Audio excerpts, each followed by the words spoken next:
basically had a person, Sam, decide to win an election by any means necessary. Yeah. And the politics of winning by any means necessary, that needs to be rejected. It always needs to be rejected. Well, talk about the politics of winning by any means necessary.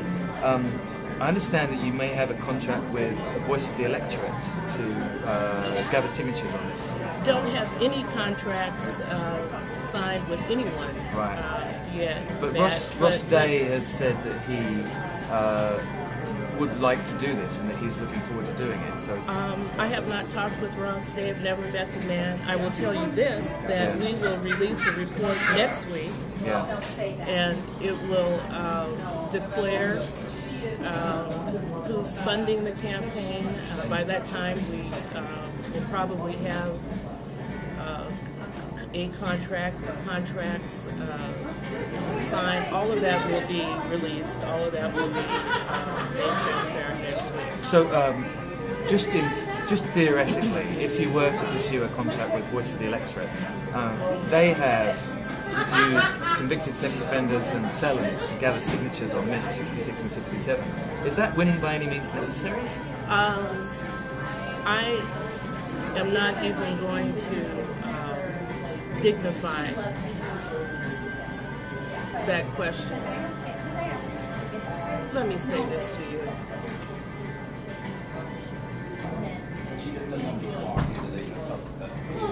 I'll repeat what I said. We'll release our report next week that describes and defines who's involved in this campaign.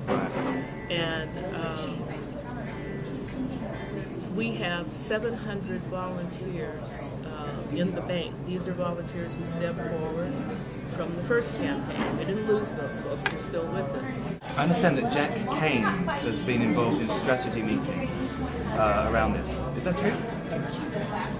When I first got involved with the campaign, I was contacted, when I was first invited or asked to be a spokesperson for the campaign, I was contacted by Karen Hansen, and I met with Karen and Jack and agreed that I would sign on as spokesperson. Jack, in his capacity working for Kevin Mannix has been very vocal in the past that he is anti-choice, and also has been fairly vocal about being anti-gay rights. So, does that concern you? I mean, you mentioned that you don't want it to be. It doesn't concern me because this campaign isn't about Kevin Mannix.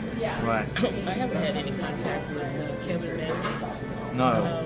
We certainly work together when we were in the legislature together. Yeah. And we've had many conversations about other issues, but this isn't about Kevin Mannix and what he supports or does not support. I've already told you what it's about. Right. So you're comfortable that Jack Kane is a man of integrity? I have nothing but respect for Jack Kane. Great. Thank you. If this election goes forward, it will cost the taxpayers between $350,000 and $400,000. Is that an acceptable price for you for the campaign? For the taxpayers?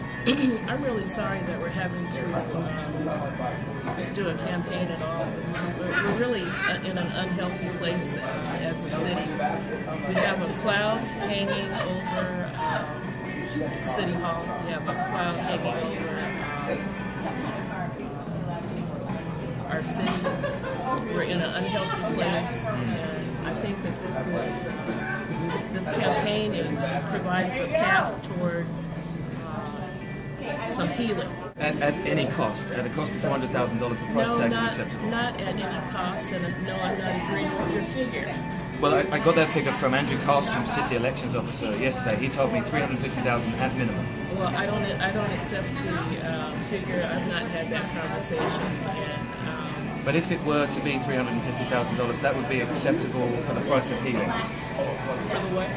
To heal the city, $350,000, if that were the figure, would be an acceptable figure for you. I think, and I'll go back to what I said before, that unfortunately, because the mayor lied before he lied to win an election.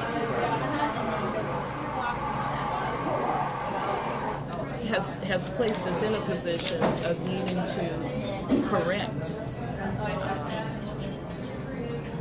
a situation that reflects on the character and integrity of our city and the elections process.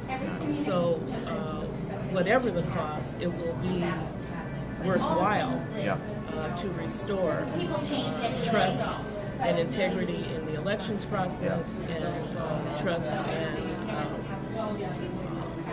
honesty in our government. Well, as I mentioned, Ross Day has been very... This is a Portland-based campaign. Yes. This is about reaching the citizens of Portland so that they can have their say. So you're saying that you're going to employ a signature gathering firm inside Portland that's based here in Portland? What I'm saying is that decision has not been reached yet. We'll release that information next week. Mm-hmm. We're relying on volunteers who are here in the city of Portland who are already in our database. Yeah. So how is this different from the last effort then? I mean, it'll have a broader reach. We'll be able to reach more citizens in the city of Portland. It's the voters in the city of Portland that we are attempting to reach, and will be successful. So from what I've heard you say there, it sounds like there is a possibility that this campaign won't be using paid signature gatherers at all. I didn't say that. So in that case, how is this still a grassroots effort?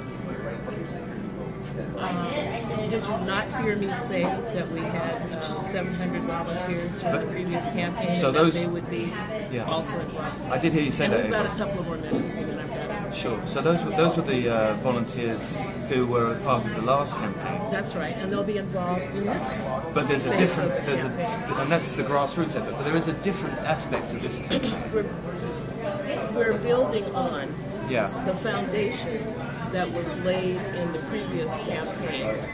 We're not starting over. Yes. We're relaunching, and again, we're building on the efforts of the last campaign, and we're enhancing the effort with paid signature gatherers. Okay, so it isn't a grassroots campaign anymore. It is a grassroots campaign with paid signature gatherers. With paid signature gatherers. Right. And I reject your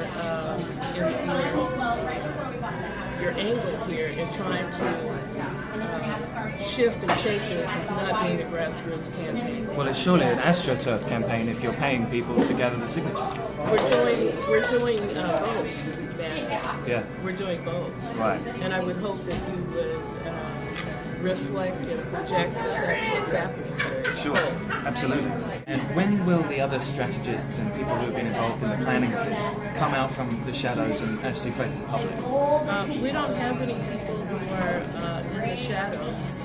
As I said, we'll be releasing a report next week that provides some more details about the campaign and who's providing funding, how we're going to operate the paid signature part of the campaign, who's serving and helping as strategist, who's operating the volunteer part of the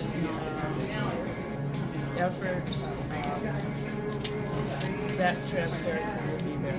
Great, thank you so much.